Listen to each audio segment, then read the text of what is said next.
On the night of October 29th, 2012, the ocean walked into New York City and didn't bother knocking. Seawater poured into subway tunnels that had never once flooded in over a century of operation. It surged through the Battery Park Tunnel, swallowed entire neighborhoods in the Rockaways and Coney Island, and cut power to 2 million people. Some of the storm surge pushed water levels nearly 14 feet above normal in parts of the city, a height nobody who'd lived through previous storms had ever seen. By the time the water finally receded, Superstorm Sandy had killed 43 New Yorkers and left the city facing a bill of around $19 billion in damage and lost economic activity. Nearly 70,000 housing units and 800 buildings were destroyed or structurally damaged. More than 23,000 businesses sat underwater. Across the wider state, that figure climbed even higher, into the tens of billions. And here's the part that should genuinely worry you. Sandy wasn't even the worst-case scenario. It wasn't a direct hit. It wasn't the strongest storm this coastline could realistically produce. It was, by most measures, a warning shot, one that hit New York almost perfectly at high tide and still managed to become one of the costliest disasters in American history. So, what happens when the next one doesn't miss? That question set off more than a decade of engineering studies, political fights, billion-dollar proposals, and at least one presidential tweet, all circling around a single, almost unbelievable idea. What if New York simply built a wall against the ocean itself? Not a small one, not a stretch of raised seawall along one vulnerable block. A wall so ambitious, so genuinely massive in scale that at its peak the price tag hit a staggering $119 billion, and it very nearly happened. To understand how a city ends up seriously considering a project that expensive, you have to go back to what came immediately after Sandy. In the storm's aftermath, the U.S. Army Corps of Engineers was tasked with figuring out how to protect New York and New Jersey from the next superstorm, and eventually the next several decades worth of them. What followed became known as the New York and New Jersey Harbor and Tributaries Study, or HATS for short. More than a decade of modeling sea level rise, storm surge patterns, and coastal flooding risk across one of the most densely populated, economically vital coastlines on the planet. Among the options the Corps put forward, one stood out as the single most ambitious solution anyone had seriously proposed. It called for a 5-mile storm surge barrier built directly across the mouth of lower New York Bay, stretching from Sandy Hook in New Jersey all the way to Breezy Point in Queens, essentially sealing off the entrance to New York Harbor itself. A second barrier was proposed further up the East River, working in tandem with the outer barrier to shield the city's most valuable and vulnerable shoreline. Everything from Lower Manhattan's financial district to the Statue of Liberty, sitting quietly in the middle of the harbor the barrier would be built to defend. It's genuinely difficult to overstate how enormous a structure like that would be. For comparison, after Hurricane Katrina devastated New Orleans, the Army Corps built a $14.5 billion system of levees, floodgates, and seawalls stretching 133 miles along the Louisiana coastline. New York's proposed barrier, covering a fraction of that distance, was projected to cost more than 8 times as much. Even that New Orleans system, built at enormous expense in the years immediately following Katrina, was quietly deemed insufficient just 11 months after its completion, as engineers realized that ongoing land subsidence and faster than expected sea level rise had already started eating into the margin of safety it was designed around. That's the uncomfortable backdrop against which New York's own engineers were working, knowing that whatever got built would need to keep working not just for the storms of today, but for a coastline that keeps shifting underneath it. New York's barrier was projected to take an estimated 25 years to build, and by the time it was finished, sea levels would already have risen further than the engineers who designed it ever anticipated. And then, in February 2020, the whole thing came to an abrupt halt. Then President Donald Trump publicly mocked the barrier proposal on social media, describing it as a costly, foolish, and environmentally unfriendly idea that probably wouldn't even work when the city actually needed it. Funding for the study was pulled almost immediately afterward, just months before the Army Corps had originally expected to announce its tentative preferred plan. In one particularly memorable television interview around the same debate, the president's blunt advice to New Yorkers facing the next major storm was simply to get their mops and buckets ready. It was a strange, almost surreal way for a $119 billion engineering proposal to die, not through a formal environmental review or a failed vote in Congress, but through a tweet and a soundbite. Reactions split almost exactly the way you'd expect from a debate this expensive and this politically charged. Supporters argued the barrier represented the single most effective way to protect the greatest number of people, businesses, and landmarks with one coordinated piece of infrastructure, hidden mostly out in the harbor rather than scattered visibly across dozens of neighborhoods. Critics, including a number of the region's own environmental and resilience experts, had already been warning that a single massive barrier risked becoming exactly the kind of single point of failure that engineers try to avoid, arguing that if one enormous wall failed or proved insufficient during an even bigger storm, the consequences for everyone behind it could be catastrophic. One prominent environmental advocate at the time described big barriers as a shiny object, a silver bullet fix that risked luring the region away from the layered, distributed defenses it actually needed. For a while, it genuinely looked like that might be the end of the story. New York's mega seawall canceled before a single foundation pile had gone into the seabed. But the underlying problem the wall was meant to solve hadn't gone anywhere. If anything, it had gotten worse. Sea levels along the east coast continue to rise faster than the global average. Storms are trending stronger and wetter as ocean temperatures climb. And roughly 25 million people across New York City, Long Island, northern New Jersey, and the Hudson Valley remain sitting in the path of the next major surge.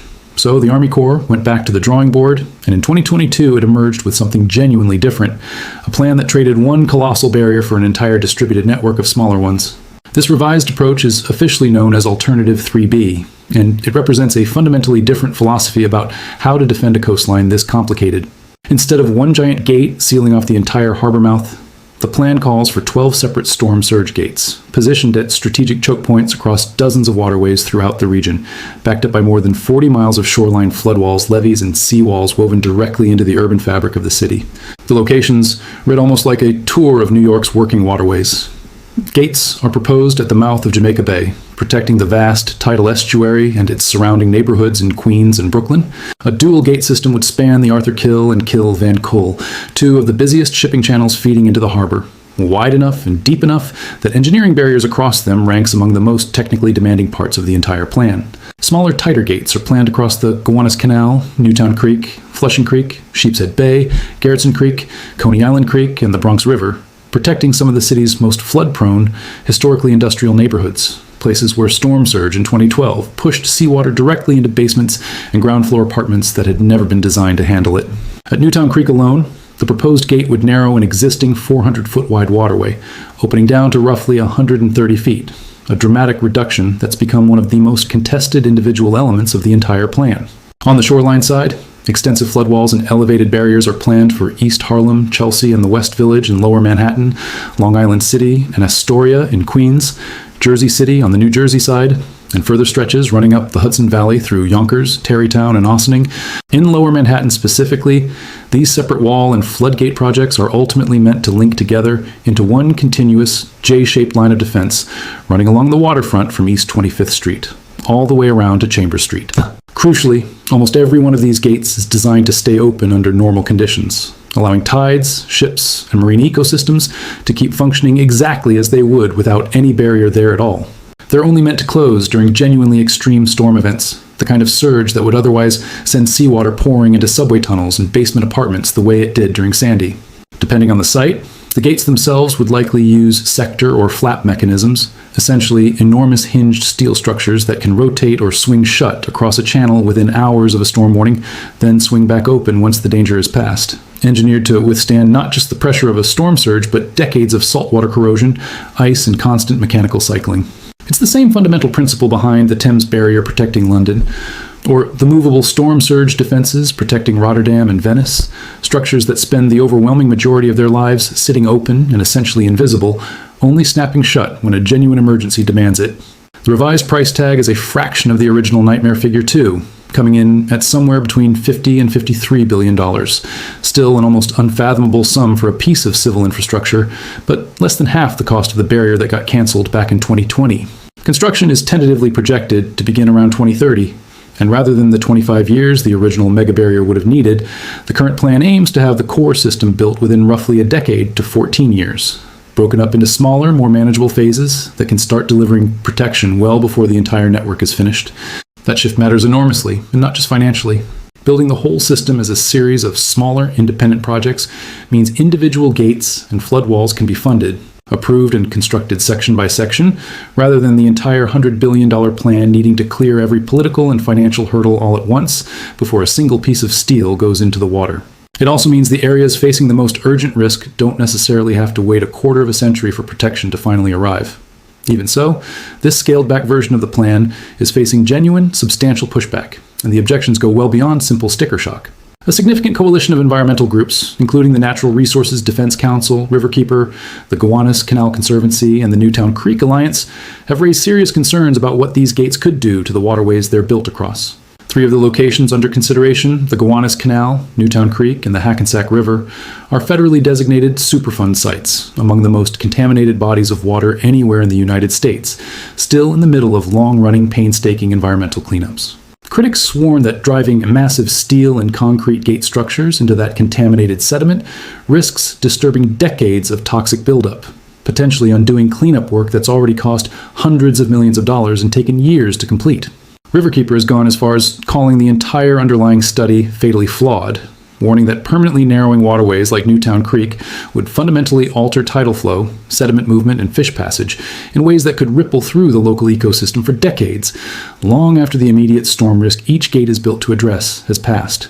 There's also a less visible but arguably more urgent concern buried in the plumbing beneath the city.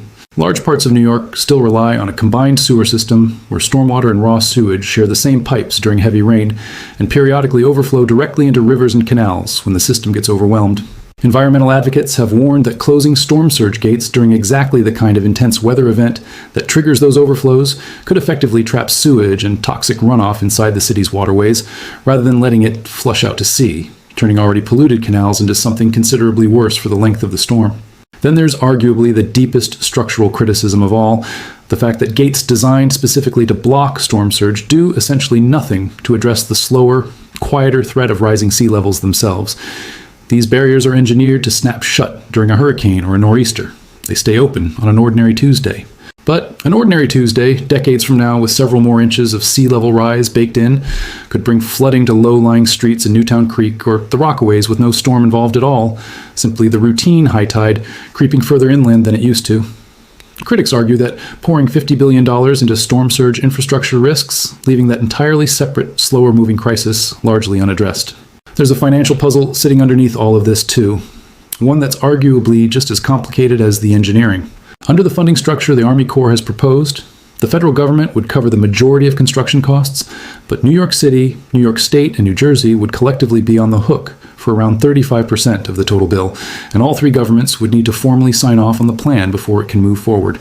On a $50 billion plus project, that 35% share still works out to somewhere in the range of $17 to $18 billion, split across three separate government budgets, now each with its own political pressures, election cycles, and competing infrastructure priorities. Splitting a commitment that size across three jurisdictions that don't always agree on much has proven to be nearly as difficult as the engineering itself, and it's exactly the kind of multi-party funding arrangement that has quietly stalled countless other American infrastructure projects long after the technical plans were finished.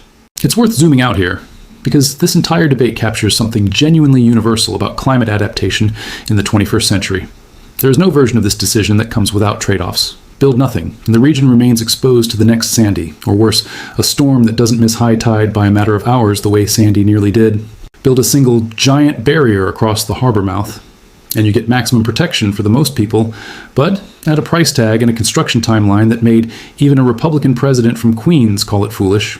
Build the smaller distributed network of gates instead, and you get something more affordable, faster, and arguably more resilient, because it isn't all riding on one single point of failure, but you also open up a dozen separate environmental fights instead of one, each with its own local stakeholders, contaminated sediment, and combined sewer overflow risk to work through. None of those options actually make the ocean go away. New York sits on one of the most low-lying, densely built, economically critical coastlines on the planet, home to trillions of dollars of real estate, critical infrastructure buried literally beneath sea level in places, and millions of people who have nowhere else to go if the water keeps creeping higher. Whatever gets built here or doesn't will end up as a case study other coastal cities study for decades, because virtually every major waterfront city on Earth, from Miami to Jakarta to Mumbai, is quietly running versions of this exact same calculation right now, weighing the same brutal trade-off between spending an almost incomprehensible amount of money today or gambling on what the next storm might cost tomorrow. For now, the plan sits in that frustrating, all too familiar limbo of American infrastructure, technically approved in principle, tentatively scheduled to begin construction toward the end of this decade, but still without the full funding, the final environmental sign-off, or the political consensus needed to actually break ground. Every year that debate drags on is another year New York rolls the dice on the next storm arriving before the wall does. And with each passing hurricane season, the maths behind that gamble only gets less forgiving, because the water keeps rising, whether the politics catches up or not. Sandy wasn't the worst storm this coastline could produce. It was simply the one that finally made everyone pay attention. Whether New York finishes building its defenses before the next one arrives is still genuinely an open question.